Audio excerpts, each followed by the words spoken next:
ามทางรัฐบาลไปแล้วนะว่ามีนโยบายอย่างไรรอคำตอบอยู่ De esta forma, Nawat confirma que está hablando con las autoridades tailandesas para ver si suspenden el Miss Universo, si cambian de sede o si finalmente se realiza en Tailandia. Esto lo acaba de anunciar hace instantes Nawat en una transmisión. ¿Ustedes qué piensan? ¿Se cambiará la sede a México, a Filipinas? Esto están rumorando. Cualquier actualización te estará informando. Déjame tus comentarios. At mga kapolitika, inyong napanood at narinig itong pahayag ni Mr. Nawat na kung saan ay pinag-uusapan ito ngayon dito sa Latin community, ang possible postponement ng Miss Universe 2025 dahil nga doon sa pagpanaw ng Queen Sirikit nila, former queen ng Thailand na si Sirikit.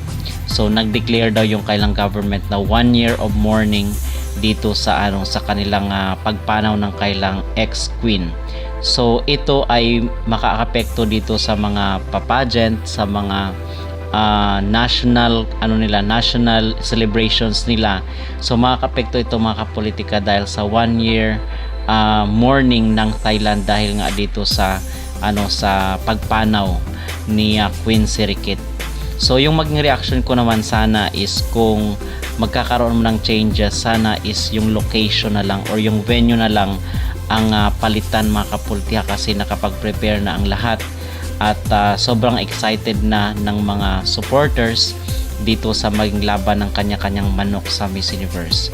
So sana kung ito ay hindi na dito matutuloy sa Thailand, sana isa ibang venue na lang.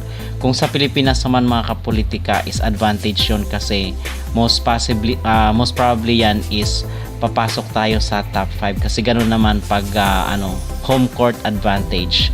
Pero abangan pa rin po natin yung mga susunod na update at susunod na mga kaganapan dahil sinusubaybayan natin itong balitang ito na kung saan ay yung possible na postponement or change of venue depende sa mapagkasunduan or mapag-usapan ng organization.